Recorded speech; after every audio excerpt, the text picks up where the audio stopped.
LDF-നും UDF-നും രാജ്യത്തെക്കുറിച്ചുള്ള ചിന്ത ഏപ്രിൽ 26 വരെ മാത്രമെന്ന് കുമ്മനം രാജശേഖരൻ.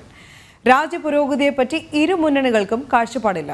എന്നാൽ ഭാരതത്തെ എല്ലാ മേഖലയിലും ഒന്നാം സ്ഥാനത്തെത്തിക്കുന്നതാണ് BJPയുടെ ലക്ഷ്യമെന്നും കുമ്മനം വ്യക്തമാക്കി. ചാലക്കുടി മണ്ഡലത്തിൽ NDA തെരഞ്ഞെടുപ്പ് കൺവെൻഷനിൽ സംസാരിക്കുകയായിരുന്നു അദ്ദേഹം. തിരഞ്ഞെടുപ്പ് വരെ മാത്രമാണ് LDF-ഉം UDF-ഉം രാജ്യത്തെക്കുറിച്ച് സംസാരിക്കുക.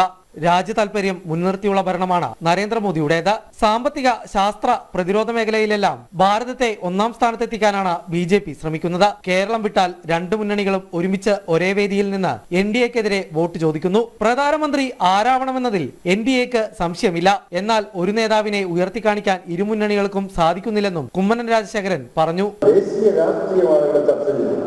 ഈ ദേശീയ രാഷ്ട്രീയം ചർച്ച ചെയ്യുമ്പോൾ ഇവിടെ സംസാരിക്കുന്നതെന്ന നാടിന്റെ വിശാലമായ താല്പര്യത്തെക്കുറിച്ചാണ്. നാട് എങ്ങോട്ടേക്ക് പോകണമെന്നുള്ളതാണ്. മോഡി വളരെ വ്യക്തമാണ്, NDA വളരെ വ്യക്തമായി പറഞ്ഞിട്ടുണ്ട്.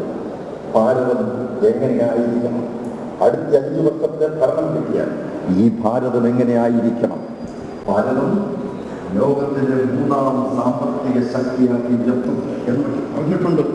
വർഗീയത ആളിക്കത്തിച്ച് വോട്ട് പിടിക്കാനാണ് മുഖ്യമന്ത്രി ശ്രമിക്കുന്നതെന്നും കുമ്മനം രാജശേഖരൻ കുറ്റപ്പെടുത്തി. CAയുടെ പേരിൽ വ്യാജ പ്രചാരണങ്ങൾ നടത്തുന്നു. കേരളത്തിൽ നടന്നിട്ടുള്ള വർഗീയ കലാപങ്ങളിൽ BJPയുടെയോ NDAയിലെ ഘടകകക്ഷികളുടെയോ പേരുകൾ ഒരു അന്വേഷണ കമ്മീഷനും പറയുന്നില്ല.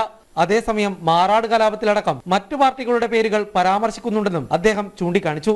ഈ കേരളത്തിൽ പല സ്ഥലങ്ങളിലും വർഗീയ കലാപങ്ങൾ ഉണ്ടായിട്ടുണ്ട്. ആ വർഗീയ കലാപങ്ങളൊക്കെ പ്രതിസ്ഥാനത്തും മാർക്സിസ്റ്റ് കമ്മ്യൂണിസ്റ്റ് പാർട്ടിയിലെ മാനാട് കൂട്ടക്കൾ വന്നപ്പോൾ ആ കൂട്ടക്കൾ സംബന്ധിച്ചുള്ള ഒരു ചോദ്യം അന്ന് മുഖ്യമന്ത്രി AK ആന്റണി നിയമസഭയിൽ എഴുതിക്കൊടുത്ത ഒരു ചോദ്യത്തിന് മറുപടി. ആ മറുപടി പറയുന്നത് എന്താണ്? മാനാട് കൂട്ടക്കള കേസിൽ രാഷ്ട്രീയ പാർട്ടികൾക്ക് പങ്കുണ്ട്, CPM-നും കോൺഗ്രസിനും മുസ്ലിം ലീഗിനും പങ്കുണ്ട് എന്നാണ് പറഞ്ഞിരിക്കുന്നത്. ചാലക്കുടിയിൽ നിന്നും കേന്ദ്ര ഭരണത്തിന് നേതൃത്വം കൊടുക്കുന്ന MP വേണോ, പാർലമെന്റിന് മുന്നിലെ ഗാന്ധി പ്രതിമയ്ക്ക് മുൻപിൽ ധർണ നടത്തുന്ന MP വേണമോ എന്ന് ജനങ്ങൾ തീരുമാനിക്കണമെന്നും കുമ്മനം രാജശേഖരൻ പറഞ്ഞു. NDA ചാലക്കുടി പാർലമെന്റ് മണ്ഡലം കൺവെൻഷൻ ഉദ്ഘാടനം ചെയ്ത് സംസാരിക്കുകയായിരുന്നു BJP ദേശീയ നിർവാഹക സമിതി അംഗം കുമ്മനം രാജശേഖരൻ. ജനം, കൊച്ചി.